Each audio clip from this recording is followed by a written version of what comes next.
ಉದ್ದಿನ ವಡೆ ಅಥವಾ ಮೆದು ವಡೆ ಅಂತ ನಾವು ಏನು ಕರಿತೀವಿ, ಈ ವಡೆನ ಇಡ್ಲಿ ಜೊತೆಗೆ ನೀವು ಹೋಟೆಲ್ಗಳಲ್ಲಿ ತಿಂದೇ ಇರ್ತೀರ. ಇಂಥ ಒಂದು ವಡೆನ ಮನೆಯಲ್ಲೇ ಹೇಗೆ ಮಾಡೋದು ಅಂತೇಳಿ ನಾನು ತೋರಿಸ್ಕೊಡ್ತಾ ಇದ್ದೀನಿ ಇವತ್ತು. ಬನ್ನಿ ಹಾಗಾದರೆ ಇವತ್ತು ಹೋಟೆಲ್ ಸ್ಟೈಲಲ್ಲಿ ಉದ್ದಿನ ವಡೆನ ಹೇಗೆ ಮಾಡೋದು ಅಂತೇಳಿ ನೋಡ್ಕೊಳ್ಳೋಣ. ಎಲ್ಲರಿಗೂ ನಮಸ್ಕಾರ, welcome back to my channel Sonu special.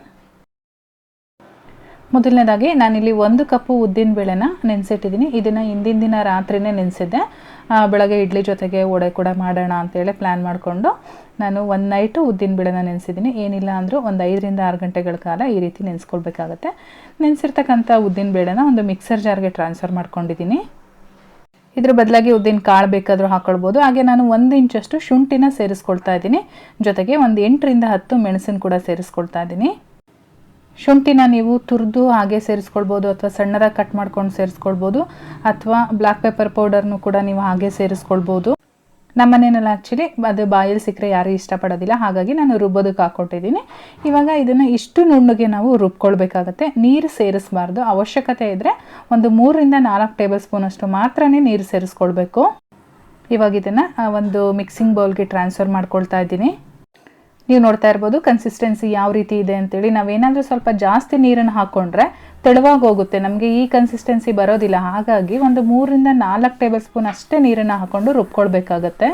ನೀವು ಇಲ್ಲಿ ನೋಡ್ತಾ ಇರ್ಬೋದು ಎಷ್ಟು ಸ್ಮೂತಾಗಿ ನಾನು ರುಬ್ಕೊಂಡು ಬಂದಿದ್ದೀನಿ ಅಂತೇಳಿ. ಇಷ್ಟು ಸ್ಮೂತಾಗಿ ನಾವು ರುಬ್ಬಬೇಕಾಗತ್ತೆ. ಇವಾಗ ಈ ಹಿಟ್ಟಿಗೆ ಮಿಕ್ಕಿರ್ತಕ್ಕಂಥ ಇಂಗ್ರೀಡಿಯೆಂಟ್ಸ್ನ ಸೇರಿಸ್ಕೊಳ್ಬೇಕು. ಸಣ್ಣದಾಗಿ ಹೆಚ್ಚಿರ್ತಕ್ಕಂಥ ಕೊತ್ತಂಬರಿ ಸೊಪ್ಪು ಸ್ವಲ್ಪ, ಸಣ್ಣದಾಗಿ ಹೆಚ್ಚಿರ್ತಕ್ಕಂಥ ಕರಿಬೇವು, ಜೊತೆಗೆ ನಾನಿಲ್ಲಿ ಒಂದು 2 ಟೇಬಲ್ ಸ್ಪೂನು ತೆಂಗಿನಕಾಯಿನ ಚಿಕ್ಕದಾಗಿ ಕಟ್ ಮಾಡ್ಕೊಂಡು ಸೇರಿಸ್ಕೊಂಡಿದ್ದೀನಿ. ಹಾಗೆ 1 ಹಸಿಮೆಣ್ಸಿನ್ಕಾಯಿನ ಚಿಕ್ಕದಾಗಿ ಕಟ್ ಮಾಡ್ಕೊಂಡಿದ್ದೀನಿ. ಹಾಗೆ ರುಚಿಗೆ ತಕ್ಕಷ್ಟು ಉಪ್ಪು, ಒಂದು 2 ಪಿಂಚಷ್ಟು ಸೋಡಾ, ಜೊತೆಗೆ ನಾನು 1 ಟೇಬಲ್ ಸ್ಪೂನು ಅಕ್ಕಿ ಹಿಟ್ಟನ್ನು ಸೇರಿಸ್ಕೊಳ್ತಾ ಇದ್ದೀನಿ. ಅಕ್ಕಿ ಹಿಟ್ಟನ್ನು ಸೇರಿಸೋದ್ರಿಂದ ಮೇಲ್ಗಡೆ ಕ್ರಿಸ್ಪಿಯಾಗಿ ಬರುತ್ತೆ. ನೆಕ್ಸ್ಟ್ ಈ ಪ್ರೋಸೆಸ್ಸು ತುಂಬಾ ಇಂಪಾರ್ಟೆಂಟು. ನಾವೇನು ಈ ರೀತಿ ಮಿಕ್ಸ್ ಮಾಡ್ಕೊಳ್ತೀವಿ, ಒಂದೇ ಡೈರೆಕ್ಷನಲ್ಲಿ ಒಂದು 2 ರಿಂದ 3 ನಿಮಿಷಗಳ ಕಾಲ ಚೆನ್ನಾಗಿ ಮಿಕ್ಸ್ ಮಾಡ್ಕೊಳ್ಬೇಕು. ನಾವು ಈ ರೀತಿ ಕೈನ ತಿರುಗಿಸ್ತಾ ಮಿಕ್ಸ್ ಮಾಡ್ತಾ ಇದ್ರೆ ಅದು ಫ್ಲಫಿಯಾಗಿ ನಮಗೆ ಹೂ ಥರ ಅನಿಸುತ್ತೆ, ಅಷ್ಟು ಫ್ಲಫಿಯಾಗಿ ಬರುತ್ತೆ. ಅಲ್ಲಿವರೆಗೂ ನಾವು ಈ ರೀತಿಯಾಗಿ ಮಿಕ್ಸ್ ಮಾಡ್ಕೊಳ್ಬೇಕಾಗತ್ತೆ. ಕಂಟಿನ್ಯೂಸ್ ಆಗಿ ಒಂದು 2 ರಿಂದ 3 ನಿಮಿಷಗಳು ಮಾಡಿಕೊಂಡ್ರೆ ಸಾಕು. ಇವಾಗ ಎಲ್ಲ ಮಿಕ್ಸ್ ಮಾಡಿ ರೆಡಿಯಾಗಿದೆ. ಜೊತೆಗೆ ನಾನೊಂದು ಬೌಲಲ್ಲಿ ನೀರು ಕೂಡ ಇಟ್ಕೊಳ್ತಾ ಇದ್ದೀನಿ. ಈ ರೀತಿ ನೀರು ಇಟ್ಕೊಳ್ಳೋದು ಕೂಡ ಒಂದು ಇಂಪಾರ್ಟೆಂಟ್ ಪ್ರೋಸೆಸ್ಸು.